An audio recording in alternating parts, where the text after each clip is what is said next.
So friends, आज के अपने इस वीडियो में हम बात करेंगे आईटीसी की। वो कंपनी जिसके ऊपर सबका निगाह होता है, बहुत ही वेटेज वाली शेयर है और बहुत अच्छा खासा डिविडेंड देती है। अगर टॉप डिविडेंड देने वाली कंपनियों का नाम आप ढूंढेंगे तो उसमें यह मिल जाएगा। इसका क्वार्टर 3 का रिजल्ट आ चुका है और कंपनी ने बहुत अच्छा खासा डिविडेंड भी देने का अनाउंसमेंट कर दिया है। रिकॉर्ड डेट भी आ चुका है। हम सब कुछ इस वीडियो के अंदर में बात करेंगे। कोशिश करेंगे कि कैंडलस्टिक चार्ट पैटर्न पर भी इससे बेस्ट बाइंग प्राइस निकालने की कोशिश करें। तो आपसे रिक्वेस्ट है, वीडियो को स्किप मत कीजिएगा, कंटिन्यू कंप्लीट देख लीजिएगा। छोटा सा वीडियो होगा लेकिन जानकारी बड़ी होगी। सो यहाँ पर आप देख सकते हैं डेट, मतलब कि 6 फरवरी 2025 आज के दिन ही ये लेटर आया है। और सब्जेक्ट में अगर आप देखेंगे तो सब्जेक्ट में इसके क्वार्टर 3 रिजल्ट की बात की गई है। बात हम इसके डिविडेंड के भी करेंगे, लेकिन सबसे पहले चलते हैं इसका क्वार्टरली रिजल्ट देख लेते हैं कि रिजल्ट किस टाइप से आया है। क्योंकि केवल डिविडेंड को देख के हम किसी भी शेयर को बाय सेल नहीं कर सकते। इसके रिजल्ट को पहले देखेंगे, उसके बाद ही अगला डिसीजन लेंगे। सो फ्रेंड्स, फाइनली ये रिजल्ट आपके सामने में है और इसमें हम बात कर रहे हैं कंसोलिडेटेड डाटा की। यहाँ पर आप दिए गए सारे नंबर्स को करोड़ में पढ़िएगा। इस कॉलम में आपको पिछले साल का रिजल्ट मिलेगा, इसमें पिछले क्वार्टर का और इसमें इस क्वार्टर का रिजल्ट मिलेगा। तो सबसे पहले हम बात कर लेते हैं टोटल इनकम की। तो टोटल इनकम आप यहाँ देख सकते हैं, पिछले साल में जो इसका टोटल इनकम था वो 22,147 करोड़ था, जो पिछले क्वार्टर में 19,306 करोड़ हुआ और इस क्वार्टर में 20,945 करोड़ है। मतलब यहाँ पर आप ईयर ऑन ईयर बेसिस पे टोटल इनकम देखेंगे तो ये आपको कम होते हुए नजर आएगा, लेकिन क्वार्टर बाय क्वार्टर बेसिस पे सुधार होते हुए नजर आ रही है।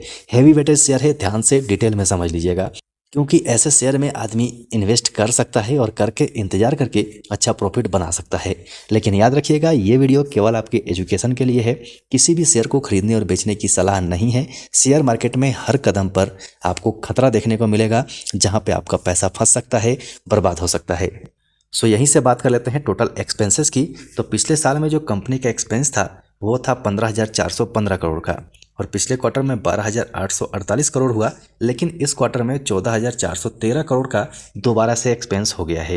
अब यहीं पर प्रॉफिट बिफोर टैक्स अगर देखेंगे तो पिछले साल में इसका प्रॉफिट 8,736 करोड़ था, जो पिछले क्वार्टर में 6,485 करोड़ हुआ और इस क्वार्टर में 8,538 करोड़ है। मतलब टोटल प्रॉफिट बिफोर टैक्स देखेंगे तो पिछले साल के मुकाबले इस साल आपको प्रॉफिट कम होते हुए नजर आएगा और पिछले क्वार्टर के मुकाबले इस साल बढ़ते हुए नजर आएगा। मतलब अप डाउन चल रहा है, बहुत अच्छा नहीं कह सकते और बहुत ख़राब भी नहीं कह सकते हैं। यहीं पर प्रॉफिट फॉर द पीरियड आप देखेंगे तो पिछले साल 4,979 करोड़ का प्रॉफिट हुआ था, जो पिछले क्वार्टर में 5,237 करोड़ हो गया और इस क्वार्टर में 4,809 करोड़ है। मतलब यहाँ पर आप ईयर ऑन ईयर देखेंगे तो भी कम हुआ है और क्वार्टर बाय क्वार्टर देखेंगे तो भी कम हुआ है। मतलब साफ है कि रिजल्ट का इम्पैक्ट शेयर के ऊपर में पड़ेगा, लेकिन उस धक्के को, उस दबाव को झेलने के लिए कंपनी ने डिविडेंड का अनाउंसमेंट किया है। ये मेरा मानना है, आपके हिसाब से कुछ और हो सकता है। सो ये था कंपनी का रिजल्ट। अब चलते हैं इसके कैंडलस्टिक चार्ट पैटर्न पे और अपने प्राइस एक्शन का इस्तेमाल करते हैं, जो अपना मेन हथियार है उसका इस्तेमाल करते हैं, जो हमें ये बताएगा कि खरीदने का सही वक्त है या नहीं है। लेकिन फ्रेंड्स, इससे पहले आपसे रिक्वेस्ट है कि अभी भी अगर आपने चैनल को सब्सक्राइब नहीं किया है तो कर लीजिए और बेल आइकन को जरूर ऑन कर लीजिएगा। ऐसे अपडेटेड वीडियो आपको मिलते रहेंगे जो कि शेयर मार्केट के लिए बहुत ज़्यादा इंपॉर्टेंट हैं, सही फैसला लेने में आपकी बहुत मदद कर सकते हैं। सो फ्रेंड्स, फाइनली हमने यहाँ पर आईटीसी का मंथली कैंडलस्टिक चार्ट पैटर्न लगा लिया है। अब देखिए, यहाँ पर एक चीज़ मैं आपको इंपॉर्टेंट समझाऊंगा। जो लोग ये कमेंट करते हैं ना कि चलने के बाद, मतलब चार्ट बनने के बाद तो कोई भी बताता है, तो वो चीज़ मैं यहाँ आपको दिखाता हूँ। अभी यहाँ पर आप देखिए कि ये एक हाई बना था। इस हाई तक तो चलिए मानता हूँ किसी को पता नहीं है। दूसरा हाई ये बना था। तो अगर आप स्टॉक साई फैमिली के साथ होंगे और पूरा वीडियो को ध्यान से देखते होंगे तो इन दोनों पॉइंट्स को मिला के हम एक ट्रेंड लाइन ड्रॉ कर सकते थे। तो यहाँ पर हमने एक ट्रेंड लाइन अगर ड्रॉ कर लिया होगा तो जैसे ही स्टॉक यहाँ पर पहुँचता है और यहाँ पर बियरिश कैंडलस्टिक पैटर्न बनता है, तो आपको भी पता है कि यहाँ पर हमें प्रॉफिट बुक करनी चाहिए, क्योंकि रेसिस्टेंस के ऊपर में है। तो आराम से आप प्रॉफिट बुक कर सकते थे। और नीचे में आपको सपोर्ट पता है कि सपोर्ट एक तो यहाँ से लेगा और दूसरा सपोर्ट यहाँ से लेगा। तो यहाँ का हम इंतजार कर सकते हैं। यहाँ पर कोई बुलिश पैटर्न बने तो यहाँ से हम बाय करके चल सकते हैं। तो ये समझने वाली बात है। कमेंट करने के पहले थोड़ा सा आप लोग समझिए कि हम कहना क्या चाहते हैं। ट्रेंड लाइन जो बनता है वो ट्रेंड लाइन कोई 1-2 लेवल के लिए नहीं है, वो पूरे चार्ट के लिए लगभग काम करता है। तो इसे ध्यान रखिए। तो यहाँ पर अगर हम मंथली कैंडलस्टिक चार्ट पैटर्न के हिसाब से देखते हैं तो ये जो लोकेशन है हमारा, ये इसके लिए सपोर्ट का काम कर रहा है। सो फाइनली यहाँ पर सपोर्ट ले रहा है। अब मंथली चार्ट के ऊपर में हमें इंतजार है बुलिश कैंडलस्टिक पैटर्न का। यहाँ पर बुलिश कैंडलस्टिक पैटर्न अगर बनता है तो अच्छा खासा बाइंग लेवल हो सकता है, लेकिन रिजल्ट आया है तो रिजल्ट का इम्पैक्ट स्टॉक के ऊपर जरूर पड़ेगा, इसको ध्यान रखिएगा। अब बात कर लेते हैं वीकली कैंडलस्टिक चार्ट पैटर्न पे। सो फ्रेंड्स, अब आपके सामने है weekly candlestick chart pattern. Weekly candlestick chart pattern पे आप देखेंगे लास्ट 2 वीक का कैंडल देखिए यहाँ पर क्या दिखाई देता है। यहाँ पर बिल्कुल क्लियर दिखाई दे रहा है कि बड़ा सा ग्रीन कैंडल बना है और उसी के बीच में एक रेड कैंडल भी बना है। मतलब यहाँ पर इंडिकेशन ये है कि लड़ाई बराबरी की है, यहाँ पर नेगेटिविटी दिख रही है और रिजल्ट भी उतना अच्छा नहीं आया है। केवल डिविडेंड का सपोर्ट अगर स्टॉक को मिलता है तो स्टॉक यहाँ से ऊपर जाने की कोशिश करेगा या फिर यहाँ से अभी प्रॉफिट बुकिंग आ सकती है। तो इम्पोर्टेंट है कि सपोर्ट रेसिस्टेंस कौन सा है, ध्यान से नोट कर लीजिए।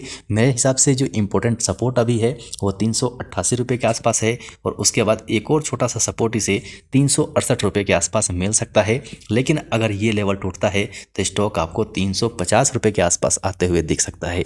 ये मेरा मानना है, आपके हिसाब से कुछ और हो सकता है। अब यहाँ पर भी आप देखिए, अगर आप चाहे तो यहाँ से भी एक ट्रेंड लाइन ड्रॉ कर सकते हैं और ट्रेंड लाइन जब ड्रॉ करेंगे तो अभी स्टॉक आपको सपोर्ट पे दिखाई देगा। मतलब सपोर्ट अगर ब्रेक होता है तो ये सपोर्ट आपको मार्क करके चलना पड़ेगा, समझ के चलना पड़ेगा। सो फ्रेंड्स, अब हमने लगा लिया है one day candlestick chart pattern और यहाँ पर आप बिल्कुल क्लियर देख सकते हैं कि स्टॉक काफ़ी दिनों से एक रेंज में फंसा हुआ है। इसी के अंदर में अभी कभी प्रॉफिट बुकिंग आती है, कभी ऊपर जाता है, कभी प्रॉफिट बुकिंग, कभी ऊपर, कभी प्रॉफिट बुकिंग, कभी ऊपर। तो यहाँ के हिसाब से भी आप देखेंगे तो रेसिस्टेंस से इसमें प्रॉफिट बुकिंग आ रही है और नीचे सपोर्ट का काम यही लेवल करेगा। तो इसको आप ध्यान में रखिए, इन सारी चीज़ों को समझने की कोशिश कीजिए, अपने एनालिसिस के ऊपर विश्वास रखिए और जो भी चुनाव करते हैं स्टॉक का उसके ऊपर विश्वास रखिए। मार्केट को थोड़ा समय चाहिए, समय देंगे तो पैसा आपका बनेगा, लेकिन आपका एनालिसिस सही होना चाहिए, तब जानकारी होनी बहुत जरूरी है। सो फ्रेंड्स, बात हम डिविडेंड की करें तो 6 रुपये 50 पैसे का डिविडेंड मिल रहा है और इसका रिकॉर्ड डेट 12 फरवरी 2025 रखा गया है। मतलब रिकॉर्ड डेट से पहले अगर आप ले लेंगे तो डिविडेंड के लिए एलिजिबल हो जाएंगे। सो आशा है ये सारी चीज़ें आपको समझ आ गई होंगी। वीडियो पसंद आया हो तो पक्का लाइक कीजिएगा, चैनल पर नए हैं तो चैनल को सब्सक्राइब करके बेल आइकन ऑन करके रखिए, क्योंकि बेल आइकन ऑन करने से आपके पास सही टाइम से वीडियो पहुंच जाएगा और सही टाइम पर आप देख पाएंगे। टाइम का इंपॉर्टेंस शेयर मार्केट में बहुत ज़्यादा है। सही टाइम पर सही डिसीजन ही आपको पैसा बना के देता है, इसीलिए टाइम को ध्यान रखिए, टाइम पर काम कीजिए। सो अभी के लिए वीडियो में इतना ही, फिर मिलते हैं दूसरे वीडियो में।